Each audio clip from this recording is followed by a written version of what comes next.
हम लोग पिछले क्लास में 1B को क्लियर किए थे। आज हम लोग 1C को पढ़ेंगे और 1C पढ़ने से पहले हम लोग यहाँ पर कुछ इसका कॉन्सेप्ट दिया हुआ था, इस कॉन्सेप्ट को समझेंगे और उसके बाद हम लेसन को स्टार्ट करेंगे। ठीक है, तो चलिए कॉन्सेप्ट की ओर हम लोग चलते हैं और देखिए पहला क्या है। कॉन्सेप्ट 1 में है कि वह संख्या जिसे P/Q के रूप में व्यक्त नहीं किया जा सकता है, जहाँ P और Q क्या है, एक पूर्णांक है और Q = नॉट 0, यानी Q का मान 0 न है, तो वह संख्या अपरिमेय होता है। क्या होती है? अपरिमेय संख्या होती है। साफ साफ यहाँ लिखा हुआ है कि वह संख्या जिसे P/Q के रूप में व्यक्त नहीं किया जाएगा। तो जिस संख्या को P/Q के रूप में नहीं दिखा सकते हैं, जहां P और Q दोनों क्या एक पूर्णांक हो, P और Q दोनों क्या हो, एक पूर्णांक हो और Q शून्येतर पूर्णांक हो, तब पर भी ये संख्या को हम परिमेय संख्या ना कह करके अपरिमेय संख्या कहते हैं, क्योंकि अपरिमेय संख्या को P/Q के रूप में व्यक्त कभी किया ही नहीं जा सकता है। जब P/Q के रूप में व्यक्त नहीं करेंगे तो इसमें शामिल नहीं होगा। जैसे में √2 को हम पूर्णतः अगर चाहे कि इसको P/Q के रूप में लिख दें तो नहीं लिखाएगा, P/Q के रूप में नहीं लिखाएगा। इसीलिए √2 क्या है? अपरिमेय संख्या है। √3 भी क्या है? अपरिमेय संख्या है। ध्यान रहे कि यहाँ अभाज्य संख्या रहेगा। क्या रहेगा? अभाज्य संख्या। तो देखिए यहाँ लिखा हुआ है कि P, जहाँ P क्या हो, √P में P क्या होना चाहिए? अभाज्य संख्या हो। तो यहाँ पर देखिए √5 भी अभाज्य है, √3 भी अभाज्य है, √2 भी क्या है, और यहाँ पर पाई क्या है? तो पाई एक ऐसी संख्या है जिसे P/Q के रूप में नहीं लिखा जा सकता है। लेकिन पाई का मान जो हम लोग लेके चलते हैं, पाई बराबर 22/7, ये लगभग इसके नज़दीक है। इसका अपना ये नहीं, पर्सनल नहीं है, ये ओरिजिनल मान नहीं है, इसका क्या है, नज़दीकी का मामला होता है, इसलिए इसको इतना लेकर चलते हैं। अगर पाई का वास्तविक मान की बात कही जाए तो 3.14159 ... इसको याद करने का तरीका हम बताए थे। 14 मार्च 1:59 बताए थे ना, 14 मार्च, ध्यान दीजिएगा, 14 मार्च 1:59। तो 14 मार्च होता है तीसरा महीना में, पॉइंट हो गया 14 तारीख 1:59। इस तरह से हम लोग याद कर सकते हैं इसको, है ना। तो पाई का वास्तविक जो मान होता है 3.14159 ... मतलब आगे भी संख्या आता है इसमें, तो इसीलिए इसको वास्तविक मान को हम P/Q के रूप में नहीं लिख सकते हैं, लेकिन इसको 22/7 के रूप में लिखा जाता है, क्योंकि इसका मान लगभग दोनों के बराबर होता है, लगभग इसके नजदीक होता है, इसलिए 22/7। तो 22/7 एक परिमेय संख्या है, लेकिन पाई क्या है? एक अपरिमेय संख्या। कोई पूछ देगा क्यों ऐसा हुआ, तो हम बोलेंगे पाई का वास्तविक मान 22/7 नहीं है, उसका नजदीकी मामला होता है, इसलिए पाई का मान 22/7 लेते हैं। पाई का वास्तविक मान 3.14159 होता है, जिसको हम P/Q के रूप में नहीं दिखा सकते हैं, इसीलिए पाई एक अपरिमेय संख्या है। पाई क्या है? एक अपरिमेय संख्या है। क्लियर हो गया?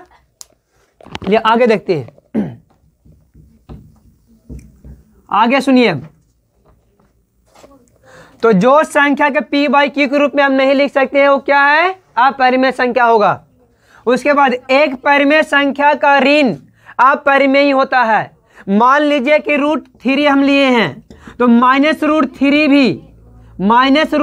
भी क्या है? एक अपरिमेय संख्या है। अगर √3 अपरिमेय तो -√3 भी क्या है? एक अपरिमेय संख्या है। -√5 भी क्या है? एक अपरिमेय ही संख्या है। तो अगर कोई अपरिमेय संख्या, उसका अगर हम लोग ऋण लेते हैं, तो ऋण यानी माइनस में दिखाते हैं, तो वह भी संख्या अपरिमेय ही होगा। क्या होगा? अपरिमेय होगा। उसके बाद अगला पॉइंट, अगला पॉइंट है, एक परिमेय और एक अपरिमेय का योग या अंतर अपरिमेय होता है। एक परिमेय संख्या होगा और एक अपरिमेय संख्या होगा, अगर उसको हम जोड़ दे या अंतर करके, यानी अंतर मतलब घटा दे, तो वह जो संख्या बनेगा वो भी एक अपरिमेय संख्या होगा। फॉर एग्जाम्पल में 3 एक परिमेय संख्या है कि नहीं है?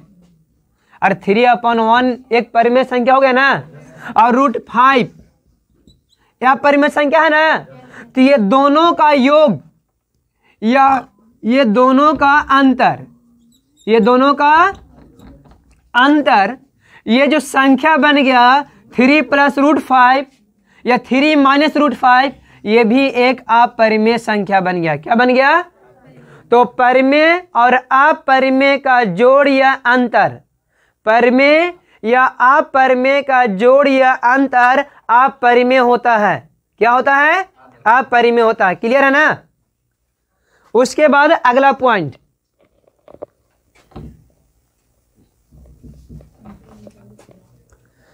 यहां देखिए, यदि a एक अपरिमेय संख्या है, ये क्या है? एक अपरिमेय संख्या है, तो उसका व्युत्क्रम भी अपरिमेय ही होगा।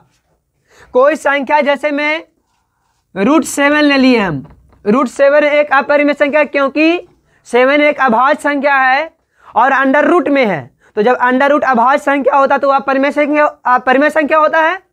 तो अपरिमेय संख्या का व्युत्क्रम यानी 1/√7, ये भी क्या होगा? एक अपरिमेय संख्या होगा। क्या होगा? अपरिमेय संख्या होगा।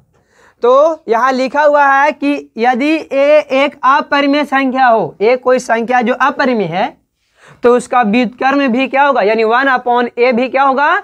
अपरिमेय ही होगा। क्या होगा? अपरिमेय होगा। क्लियर है? अगला पॉइंट,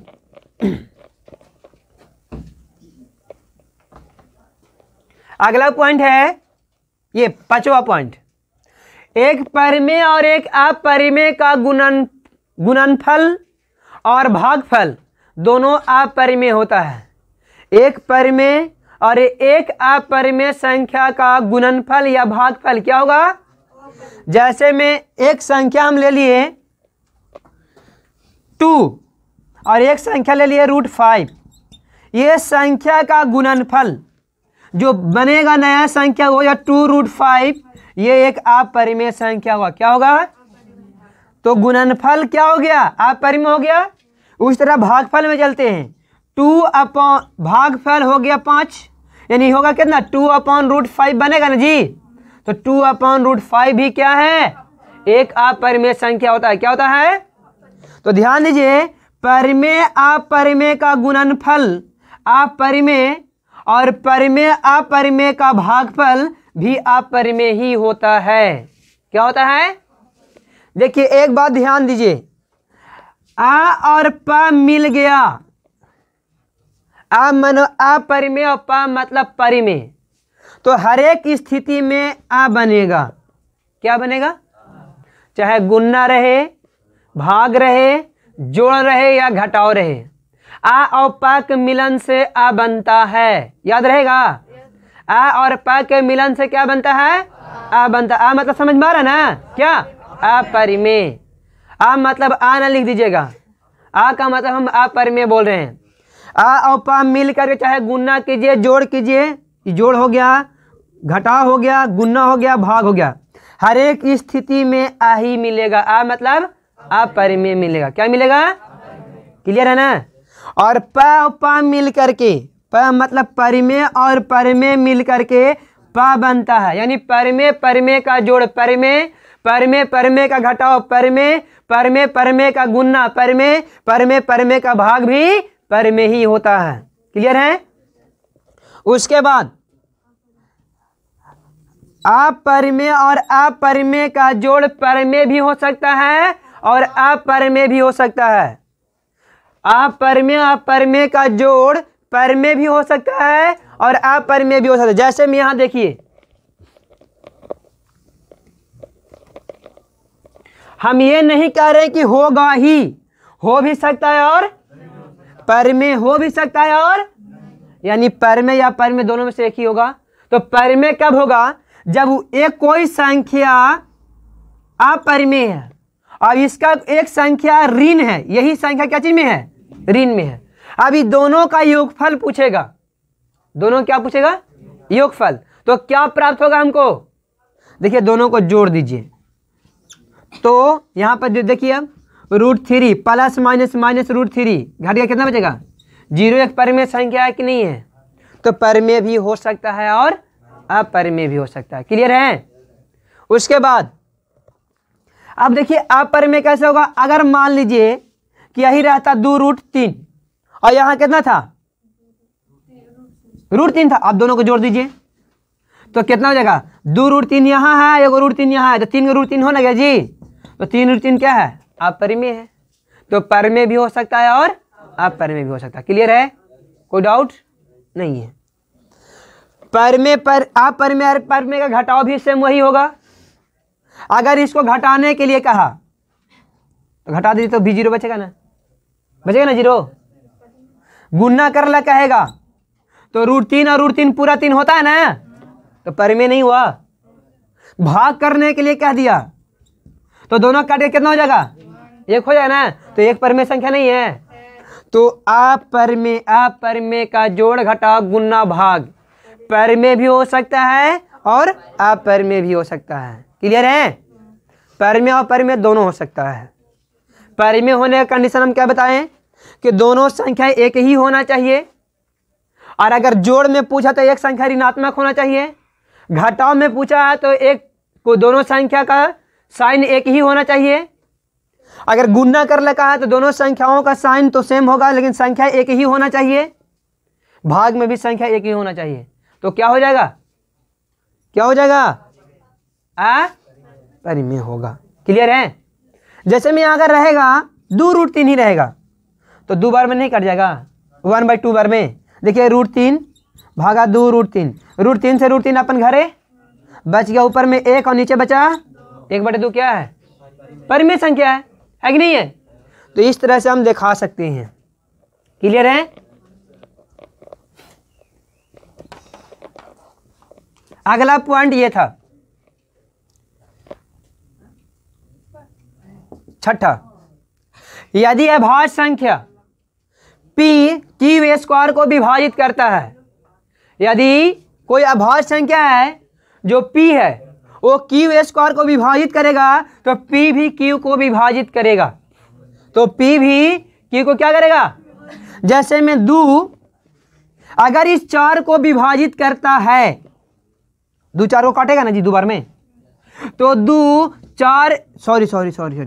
अगर 4 स्क्वायर को विभाजित करता है, 2 अगर 4 स्क्वायर को क्या कर रहा है?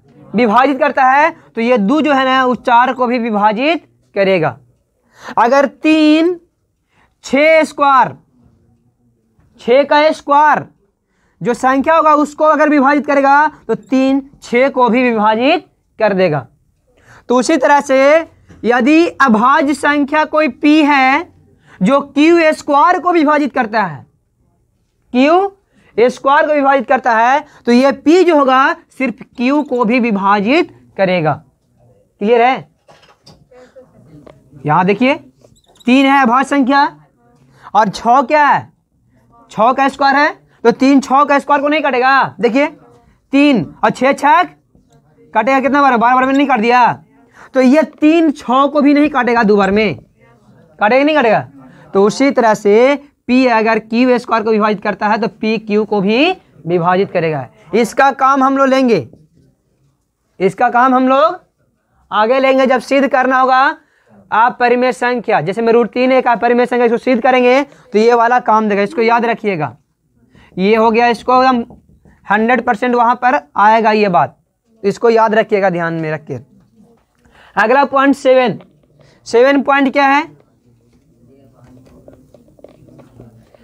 7 में दिया हुआ है यदि p और q का कोई उभय गुणनखंड नहीं है, p और q में कोई संख्या उभयनिष्ठ नहीं है, उभयनिष्ठ मतलब दोनों में उपस्थित नहीं है कोई संख्या, तो वो p स्क्वायर q में भी कोई गुणनखंड नहीं होगा। या इसका स्क्वायर भी कर दे तो दोनों में कोई गुणनखंड भी नहीं होगा।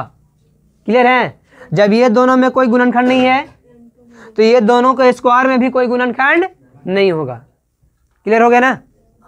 तो इस तरह से हमारा कॉन्सेप्ट आज का क्लियर हुआ। अब हम लोग आगे लेसन को स्टार्ट करते हैं।